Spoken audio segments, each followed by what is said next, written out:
ಈ ದಿನ ನಾವು ಸಿಂಗ್ನಾಯ್ಕನಹಳ್ಳಿಯ ರಮಣ ಹೋಟೆಲ್ನಲ್ಲಿ ನಮ್ಮ ಜನಪ್ರಿಯ ಶಾಸಕರಾದಂಥ ಶ್ರೀ ಎಸ್.ಆರ್. ವಿಶ್ವನಾಥ್ ಅವರ ಹುಟ್ಟುಹಬ್ಬದ ಪ್ರಯುಕ್ತ ಪೂರ್ವಭಾವಿ ಸಭೆಯಲ್ಲಿ ಭಾಗವಹಿಸಿದ್ದೀವಿ.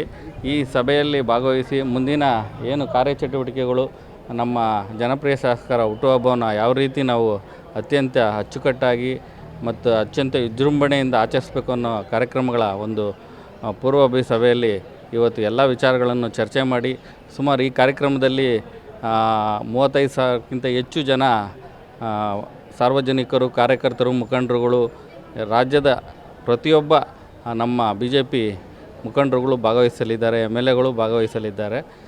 ಈ ದಿನ ಈ ಕಾರ್ಯಕ್ರಮದಲ್ಲಿ ರಕ್ತದಾನ ಶಿಬಿರ ಮತ್ತು ಉಚಿತ ಆರೋಗ್ಯ ತಪಾಸಣಾ ಶಿಬಿರ ಮತ್ತು ಸಾಹೇಬರು 3 ಚಕ್ರಗಳ ವಾಹನಗಳ ವಿತರಣೆ, ತಳ್ಳುಗಾಡಿಗಳ ವಿತರಣೆ ಮತ್ತು ಸೈಕಲ್ಗಳ ವಿತರಣೆ, ಇನ್ನೂ ಹಲವಾರು ರೀತಿಯ ಸಾಮಾಜಿಕ ಸೌಲಭ್ಯಗಳನ್ನು ಸಾರ್ವಜನಿಕರಿಗೆ ಮತ್ತು ಎಲ್ಲ ಕ್ಷೇತ್ರದ ಜನತೆಗೆ ತಲುಪಿಸುವಂಥ ಕಾರ್ಯಕ್ರಮವನ್ನು ನಮ್ಮ ಜನಪ್ರಿಯ ಶಾಸಕರು ಹಮ್ಮಿಕೊಂಡಿದ್ದಾರೆ. ನಾವೆಲ್ಲರೂ ಅವ್ರ ಜೊತೆ ಸೇರಿಕೊಂಡು ಅವ್ರ ಕೈ ಬಲಪಡಿಸಿ ಈ ಕಾರ್ಯಕ್ರಮವನ್ನು ಅತ್ಯಂತ ಯಶಸ್ವಿಯಾಗಿ ನಿಭಾಯಿಸ್ತೀವಿ ಅಂತ ಹೇಳೋಕ್ಕೆ ಇಷ್ಟಪಡ್ತೀನಿ.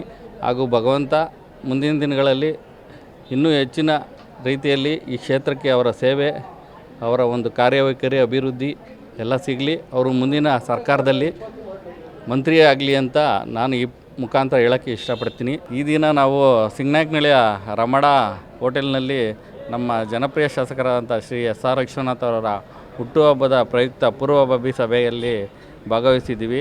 ಈ ಸಭೆಯಲ್ಲಿ ಭಾಗವಹಿಸಿ ಮುಂದಿನ ಏನು ಕಾರ್ಯಚಟುವಟಿಕೆಗಳು ನಮ್ಮ ಜನಪ್ರಿಯ ಶಾಸಕರ ಹುಟ್ಟುಹಬ್ಬವನ್ನು ಯಾವ ರೀತಿ ನಾವು ಅತ್ಯಂತ ಅಚ್ಚುಕಟ್ಟಾಗಿ ಮತ್ತು ಅತ್ಯಂತ ವಿಜೃಂಭಣೆಯಿಂದ ಆಚರಿಸಬೇಕು ಅನ್ನೋ ಕಾರ್ಯಕ್ರಮಗಳ ಒಂದು ಪೂರ್ವಭಾವಿ ಸಭೆಯಲ್ಲಿ ಇವತ್ತು ಎಲ್ಲ ವಿಚಾರಗಳನ್ನು ಚರ್ಚೆ ಮಾಡಿ ಸುಮಾರು ಈ ಕಾರ್ಯಕ್ರಮದಲ್ಲಿ 35,000ಕ್ಕಿಂತ ಹೆಚ್ಚು ಜನ ಸಾರ್ವಜನಿಕರು, ಕಾರ್ಯಕರ್ತರು, ಮುಖಂಡರುಗಳು, ರಾಜ್ಯದ ಪ್ರತಿಯೊಬ್ಬ ನಮ್ಮ BJP ಮುಖಂಡರುಗಳು ಭಾಗವಹಿಸಲಿದ್ದಾರೆ, MLAಗಳು ಭಾಗವಹಿಸಲಿದ್ದಾರೆ.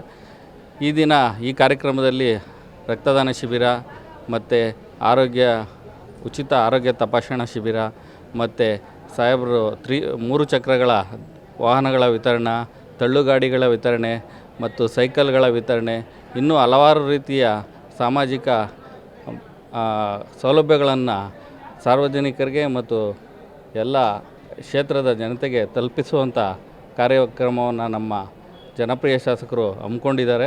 ನಾವೆಲ್ಲರೂ ಅವ್ರ ಜೊತೆ ಸೇರಿಕೊಂಡು ಅವ್ರ ಕೈ ಬಲಪಡಿಸಿ ಈ ಕಾರ್ಯಕ್ರಮವನ್ನು ಅತ್ಯಂತ ಯಶಸ್ವಿಯಾಗಿ ನಿಭಾಯಿಸ್ತೀವಿ ಅಂತ ಹೇಳೋಕ್ಕೆ ಇಷ್ಟಪಡ್ತೀನಿ.